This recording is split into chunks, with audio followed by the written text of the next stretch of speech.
express train from Moscow to Vladimir, and from Vladimir a bus to Suzdal, but you can do it through the two agencies because they always combine Vladimir Suzdal. Because Vladimir is the oldest capital of Russia, and there are churches from the 12th century, the predecessor, the prototype of this one, and you can compare. So this one is from 1479, but it is a copy of that one which still exists in the city of Vladimir. Well, so that's what it's known for, being the older capital. There is the 12th century part of fortress. The patriarch is leaving. What's happening right now? The patriarch is leaving. Well, that's why they asked me to let this pass. So now we can go.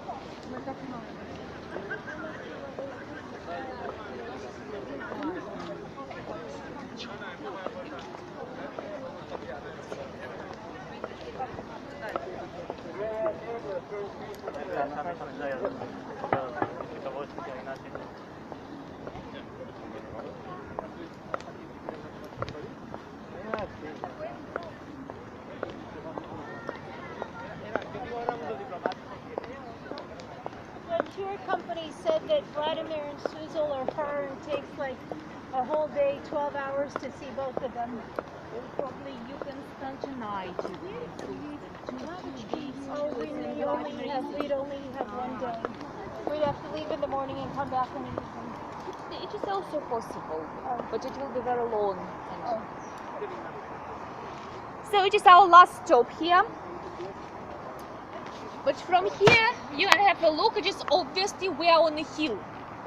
The Kremlin was built on a hill over the Moscow River, and the river gave the name to the city, Moscow. Initially was the name for the river. And this hill is called Pine Wood Hill. Pine Wood. And the name reminds us of the dense pine wood which once covered this particular hill when a small wooden fortress was built here in the 12th century. But the fortress was reconstructed several times, and these red brick walls and towers are from the end of the 15th century. That tower with the star, which means it is one of the 5 highest, it is also called Pine Wood Tower, and this street is also Pine Wood Street. And when the president arrives to his work by car, his car is driven through the gates of this tower, following this street to that Senate Palace, which is the office, or have a look at the main facade of the former royal palace. It overlooks this street. And the main fact about this royal palace, it is still in use by the President of Russia. Well, but it is used only for the most gala state events. Inaugurations are held here, diplomatic receptions, some major speeches, something very important. Well, and though it is not a museum, it is still in use, and most of this 19th century part with 19th century large reception halls is used, and the main facade overlooks the river also. And the next building just next to the wall and the tower, it is the Armory Museum building. It is a part of the palace. It was built simultaneously with the palace because it is a treasury museum with state regalia, royal carriages, clothes, crowns, thrones, and gold and silver on display. So if someone has tickets for the Armory, you can go this way or the other side of the street till the end of that building. The entrance is just next to the wall. Well, so you can do it.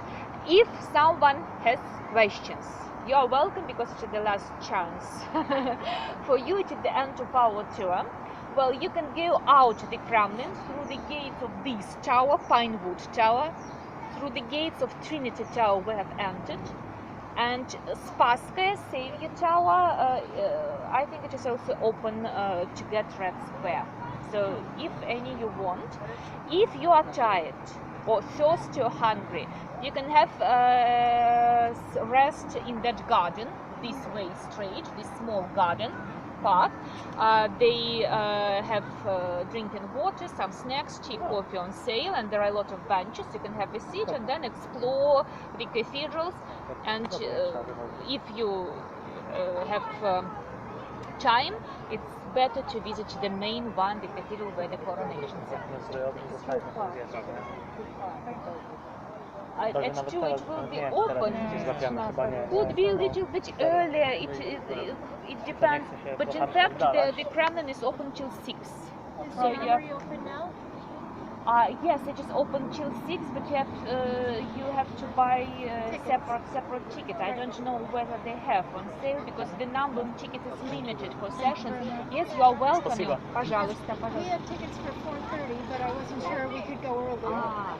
You can go earlier, but not just now. At least I think 3 probably. Because the halls are not very large, and they especially try to limit the number of visitors just to let you be more comfortable yourself. Because it is impossible to come up to any showcase when there are a lot of Yeah, we went to the Diamond Fund this morning, and there were lots of tour groups. Lots of questions? How many capitals Actually, yes. Initially, there were since the 8th, 9th centuries, there were 2 states on the side of old Russia.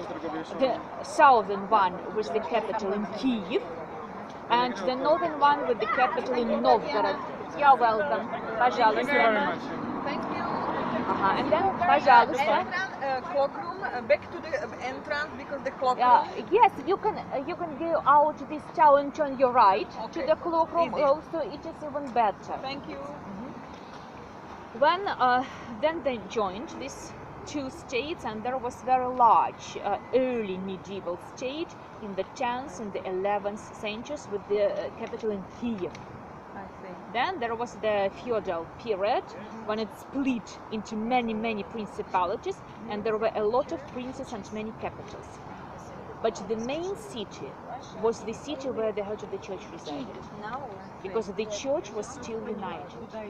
Until the middle of the 12th century, the head of the church resided in Kiev. So Kiev was still the capital for all Russian lands, including this one.